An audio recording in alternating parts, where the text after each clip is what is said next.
이웃이 괜찮다고 하는 말에 속지 말라. 안녕하세요. 찬양사역자 강찬 목사입니다. 우리 야베스 캠프를 시작합니다. 하나님은 영이시니 예배하는 자가 영과 진리로 예배할지니라. 아멘. 우리 말씀을 함께 보겠습니다.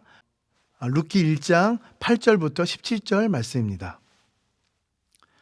나오미가 두 자부에게 이르되 너희는 각각 어미의 집으로 돌아가라. 너희가 죽은 자와 나를 선대한 것 같이 여호와께서 너희를 선대하시기를 원하며 여호와께서 너희로 각각 남편의 집에서 평안함을 얻게 하시기를 원하노라 하고 그들에게 입맞춤에 그들이 소리를 높여 울며 나오미에게 이르되 아니니이다. 우리는 어머니와 함께 어머니의 백성에게로 돌아가겠나이다. 나오미가 가로되 내 딸들아 돌아가라. 너희가 어찌 나와 함께 가려느냐. 나의 태중에 너희 남편될 아들들이 오히려 있느냐. 내 딸들아 돌이켜 너희 길로 가라. 나는 늙었으니 남편을 두지 못할지라. 가령 내가 소망이 있다고 말하다든지 오늘 밤에 남편을 두어서 아들들을 생탕한다 하자. 너희가 어찌 그것을 인하여 그들의 자라기를 기다리겠느냐. 어찌 그것을 인하여 남편 두기를 멈추겠느냐. 내 딸들아 그렇지 아니하니라. 여호와의 손이 나를 치셨으므로 나는 너희로 인하여 너희 더욱 마음이 아프도다. 그들이 소리를 높여 다시 울더니 오르바는 그 시모에게 입맞추되 룻은 그를 붙쫓았더라. 나오미가 또 가로되 보라 내 동서는 그 백성과 그 신에게로 돌아가나니 너도 동서를 따라 돌아가라. 룻이 가로되 나로 어머니를 떠나며 어머니를 따르지 말고 돌아가라. 강권하지 마옵소서. 어머니께서 가시는 곳에 나도 가고 어머니께서 유숙하시는 곳에서 나도 유숙하겠나이다. 어머니의 백성이 나의 백성이 되고 어머니의 하나님이 나의 하나님이 되시리니 어머니께서 죽으시는 곳에서 나도 죽어 거기 장사될 것이라. 만일 내가 죽는 일 외에 어머니와 떠나면 여호와께서 내게 벌을 내리시고 더 내리시기를 원하나이다. 아멘. 찬양 이후에 복음운동가인 김광원 형제가 이웃이 괜찮다고 하는 말에 속지 말라 라는 제목으로 말씀 전해 주시겠습니다. 그럼 삼형자 찬양하겠습니다.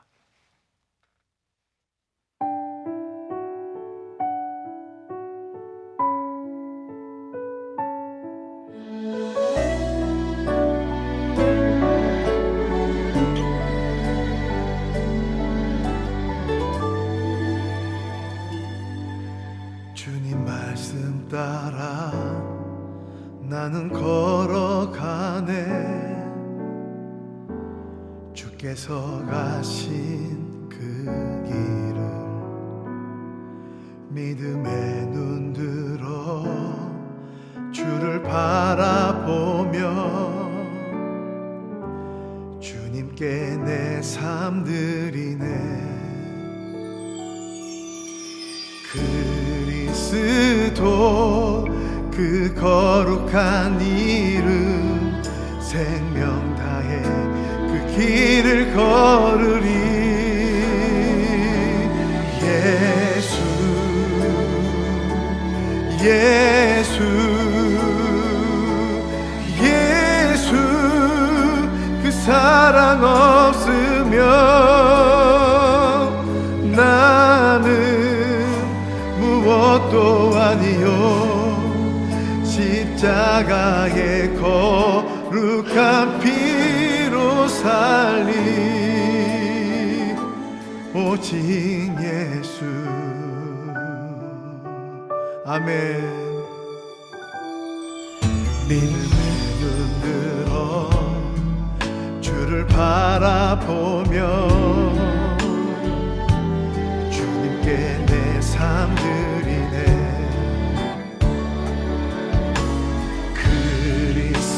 그리스도 그 거룩한 이름 생명 다해 그 길을 걸으리.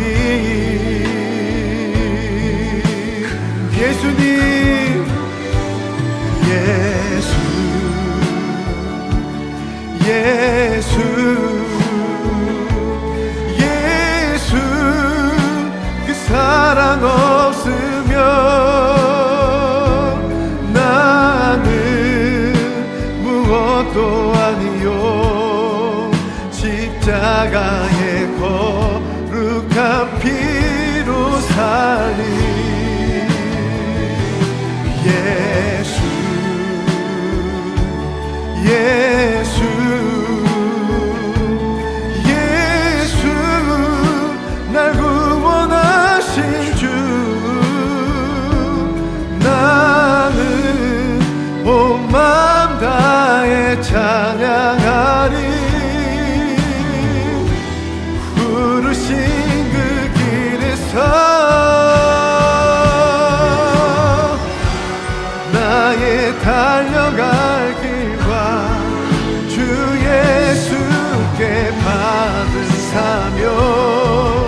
생명 드리리.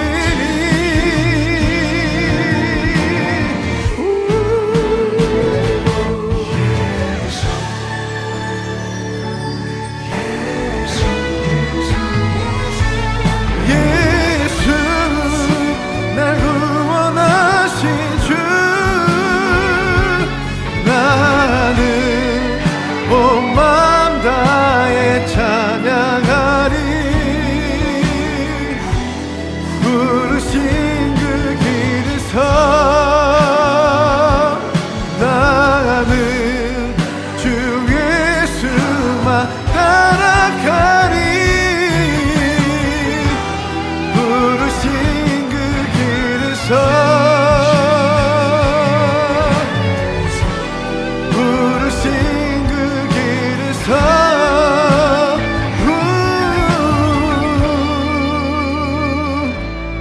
오직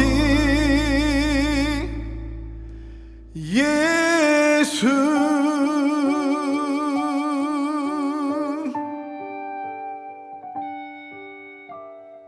감사합니다, 하나님.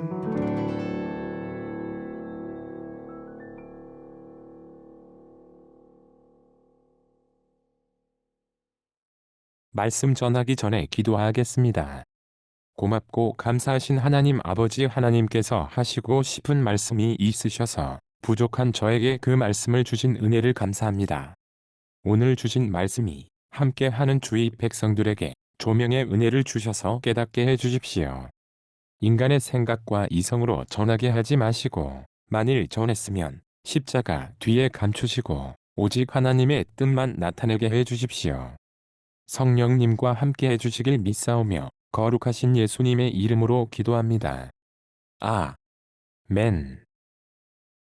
유다 베들레헴에 흉년이 들어 나오미 온 가족이 모압 지방에 가서 머물고 있었는데, 먼저 남편 엘리멜렉이 죽고 10년 즈음에 그의 아들 말론과 기론이 죽음에 이제 나오미와 아들들이 남긴 두 며느리밖에 없었습니다.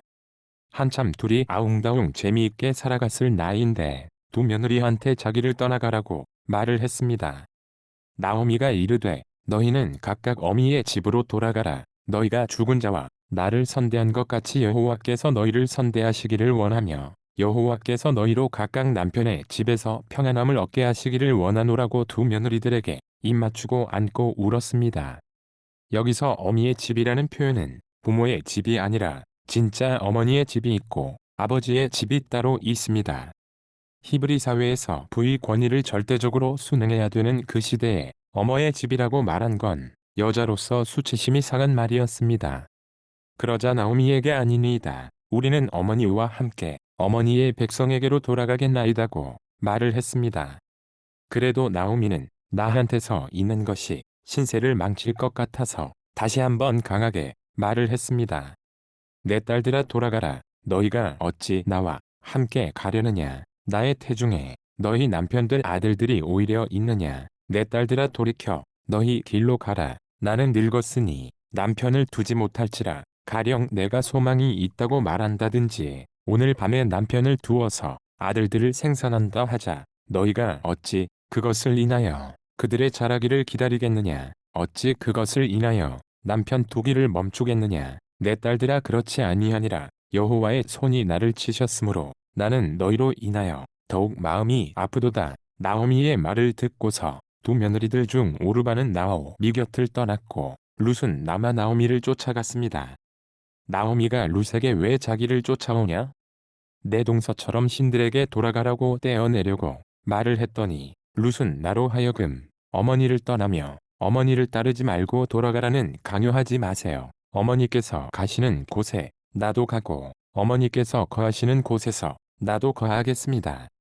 어머니의 백성이 나의 백성이 되고 어머니의 하나님이 나의 하나님이 되셨으니 어머니께서 죽으시는 곳에서 나도 죽어 거기 장사될 것이고 만일 내가 죽는 일 외에 어머니와 떠나면 여호와께서 내게 벌을 내리시고 더 내리시기를 원합니다라고 말을 했습니다. 룻의 마음을 알고 나오미는 더 이상 떠나가라는 말을 않고 룻과 함께 갔었습니다. 이렇게 나오미와 갔었던 룻은 보이스와 만나서 이세의 아비인 오벳을 낳았으며 후에 예수님의 족보에 이름을 올린 귀한 인물이 되었습니다. 사랑하는 여러분, 이웃들이 너무 힘들어서 우리한테 나한테서 떠나가라. 나와 있으면 도움이 안 될 거야. 고 밀어내도 그 말에 속지 마십시오. 그 말을 하는 진짜 이유는 나를 버리지 말라고 반대로 말하는 것입니다. 그러면 진심으로 말하면 되지. 왜 이렇게 말하냐? 고 의문을 든 분들도 계실 겁니다. 그러나 그 거짓말의 배후에 사탄이 이웃들의 마음을 조종하기 때문입니다. 사도 요한은 요한 1서 4장 8절에 죄를 짓는 자는 마귀에게 속하나니 마귀는 처음부터 범죄함이니라. 하나님의 아들이 나타나신 것은 마귀의 일을 멸하려 하심이니라고 말하고 있는데, 성경에서 말하는 죄의 의미는 세상에서 짓는 죄가 아니라 하나님과 떨어져서 부패성과 연약성에 있는 상태가 바로 죄이고, 이 상태에 있는 우리는 사탄의 먹잇감이 되어서 자꾸만 하나님도 물론이니와 이웃들까지 이간질을 시켜서 외롭게 만듭니다. 결국 외로워서 정신이 혼미해지고 본능에 이기지 못하고 육체가 하는 대로 하다가 죄를 짓게 됩니다. 하와도 아담과 떨어져서 있을 때에 사탄이 왔다고 창세기 3장 1절에 자세히 보면 짐작할 수가 있습니다. 여호와 하나님의 지으신 들짐승 중에 뱀이 가장 간교하더라. 뱀이 여자에게 물어가로되 하나님이 참으로 너희들어 동산 모든 나무의 실과를 먹지 말라 하시더냐. 그러니까 사탄이 노린 이유가 이웃과 하나님과 떨어뜨려서 우리로 하여금 스스로 파멸하게 조장을 시킵니다. 그리고 본능적인 인간으로 변해갑니다. 사도 베드로는 베드로후서 2장 12절에 그러나 이 사람들은 본래 잡혀 죽기 위하여 난 이성 없는 짐승 같아서 그 알지 못한 것을 회방하고 저희 멸망 가운데서 멸망을 당하며라고 말하고 있는데, 이 말은 원래 하나님의 이성을 사람에게 주셨습니다. 그래서 그 이성으로 하나님과 이웃들을 섬기라고 넣어주셨는데, 사탄이 본능과 외로움으로 몰아가니 우리의 입에서 상대를 싫은 말과 행동이 나오게 되고 짐승처럼 본능에 얽매여서 삶을 살아갑니다. 교제의 은총은 오직 하나님과 사람들밖에 없습니다. 우리가 혼자 있으면 사탄이 본능으로 빠지게 조장시킵니다. 그래서 자살, 살인, 성적 행동, 자기 비하 등을 저지를 수밖에 없습니다. 사랑하는 여러분, 상해방이 가라고 해도 그들의 곁을 떠나지 마시고 예수님의 끝도 없는 사랑으로 감싸 안아주시고 그들과 함께 해주시길 예수님의 이름으로 축원합니다. 이렇게 해줄 때에 하나님께서 우리와 상대방에게 평안과 행복을 부어주십니다. 우리는 하나님과 있을 때 참 평안과 행복을 느끼게 됩니다. 마찬가지 하나님의 형성대로 지은받은 사람도 사람을 진정시키는 힘, 곧 긍휼이 우리 안에 있습니다. 긍휼함이 매우 강하면 이것이 긍휼의 은사입니다. 룻은 하나님의 여사역자입니다. 사역자는 하나님의 일을 협력하여 하는 자입니다. 성직들만 사역자라고 부르는 게 아닙니다. 2세기의 클레멘트는 그의 서신인 XL에서 성직자와 평신도를 구분하고 서열을 강조하면서 레위기에 나오는 법규들을 인용하여 평신도는 평신도의 본분만을 하도록 법규로 정해져 있으며 제사장과 사제들과 레위인들에게는 특별한 임무가 부여되었던 사실을 상기시킵니다. 지나치게 평신도의 비중을 약화시키는 중세에 그랬던 것처럼 단지 수동적이고 보잘것없는 존재로 격화시키는 오류를 범하지는 않았습니다. 또 초대 교부들은 신약 성서가 증언하는 것처럼 세례받은 교인은 더 이상 단지 이름만의 구성원이 아님을 강조하며, 비록 직책은 가지지 않았더라도 이들은 교회에서 예배와 선교에 능동적인 역할을 맡아야 한다고 강조했습니다. 사랑하는 여러분, 목회자는 하나님께서 우리의 영성과 말씀을 가르쳐 주시기 위해 세우신 자입니다. 말씀을 전하는 것과 이웃들을 돌보는 것은 우리 평신도들이 해야 되는 임무입니다. 목회자들이 사람 개인마다 속사정과 아픔을 알 수가 없을 뿐더러 또 여러 일을 하기 어렵고 못합니다. 그래서 사도들이 집사를 뽑아서 봉사하는 일과 전하는 일, 그리고 돌보는 일을 위임하여 하게 하였습니다. 히브리서 1장 7절에 또 천사들에 관하여는 그는 그의 천사들을 바람으로 그의 사역자들을 불꽃으로 삼으시느니라 하셨으되라고 히브리서 기자가 말했습니다. 레위인만 사역자를 삼으시는 게 아니고 하나님께서 함께 하시고 싶은 이들을 불꽃으로 삼으셨다고 증언하고 있습니다. 오늘날 교회의 역할을 갱신할 필요가 있습니다. 교회가 예배하는 장소가 아니라 예배하는 방법을 가르치는 장소가 되어야 합니다. 여기서 예배를 드리는 이라고 표현하지 않고 하는으로 표현을 왜 하면 예를 다해서 절을 드린다는 뜻을 담고 있고 샤머니즘적으로 굿을 드린다, 지성을 드린다 등의 무속신앙과 똑같다고 해서 성경적인 표현으로 할지니 또는 합니다라고 표현하는 게 올바릅니다. 그리고 성경을 배우는 장소가 되어야 합니다. 호세아 6장 3절에 그러므로 우리가 여호와를 알자, 힘써 여호와를 알자, 그의 나오심은 새벽 빛같이 일정하니 비와 같이 땅을 적시는 늦은 비와 같이 우리에게 임하시리라 하리라고 하나님께서 직접 알려야 한다고 말씀을 하셨습니다. 사립학교법 개정으로 성경을 가르치지 말라고 하고 있고 복지단체들도 희생적인 돌봄을 하지 않고 있습니다. 근데 교회는 뭐 하고 있습니까? 건물만 세우려고만. 바벨탑처럼 더 높이 더 견고하게 건축하려고 아니지 않습니까? 제발. 성경을 똑바로 가르쳐서 훌륭한 교사, 사회복지사, 정치인, 사업가 등을 배출시키고 사회에서 영향력이 있는 사람들을 세워가는 교회가 되었으면 좋겠습니다. 교회가 어떻게 진리를 버리고 비진리를 추구하는 세속 클럽이 되어가고 있습니까? 사랑하는 여러분, 코로나 시대에 옛날로 돌아가는 딱 한 번의 기회입니다. 흩어가서 어둠 속에 자기를 비하하고 음행자와 교제하면서 혼자 버려두라고 하는 피폐한 자들에게 가서 끌어안고 예수 그리스도의 이름으로 명하니 사탄아, 그에게서 떠나갈지라 라고 기도하시고 그곳에서 교회를 세워서 그들과 함께 예배하셨으면 좋겠습니다. 하나님께서 사랑하시는 여러분, 하나님께서는 한 장소만 머물려 있기 싫어하십니다. 혼자 있었던 우리를 찾아와서 같이 해주시고 인생의 동반자가 되어주셨습니다. 우리에게 오셨던 주님처럼 우리도 힘들어하는 그들에게 다가와 친구도 되어주시고 함께 아름다운 예배를 하시길 예수님의 이름으로 부탁드립니다. 하나님 아버지, 저희가 하나님을 안다면서도 비진리를 붙잡고 이것이 하나님이 원하시는 것이라고 생각했던 어리석은 저희를 용서해 주십시오. 이제 하나님이 원하시는 것을 알았으니 성령님, 저희에게 오사 권능으로 하게 해주시고 그들과 아름다운 예배를 할 수가 있도록 도와주십시오. 함께 하시길 믿으며 거룩하신 예수님의 이름으로 기도합니다. 아멘. 안내드립니다. 도립쉼터 야베스 캠프에 오신 것을 주님의 이름으로 환영합니다. 앞으로 매주 화요일마다 녹화이지만 이렇게 함께 하나님께 예배를 하고 댓글이나 카카오톡으로 교제하는 소중한 시간이 되기를 바라봅니다. 이 모임을 위해서 찬양 인도해 주신 강찬 목사님께 감사의 인사를 올려드리겠습니다. 감사합니다. 말씀을 전하는 복음운동가를 모집합니다. 교파는 상관없고 평신도들 중에 말씀의 은사가 있는 분이면 면접 후 활동하실 기회를 드립니다.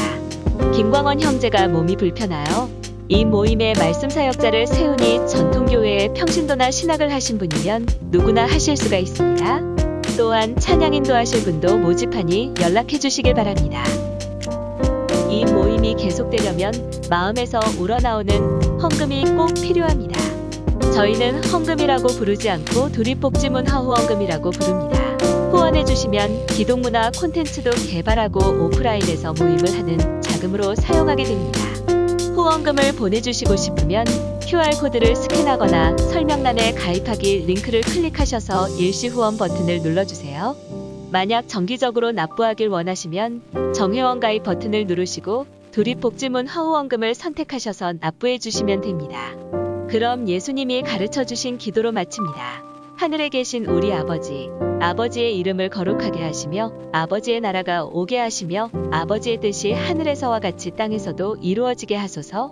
오늘 우리에게 일용할 양식을 주시고 우리가 우리에게 잘못한 사람을 용서하여 준 것 같이 우리 죄를 용서하여 주시고 우리를 시험에 빠지지 않게 하시고 악에서 구하소서. 나라와 권능과 영광이 영원히 아버지의 것입니다. 아멘.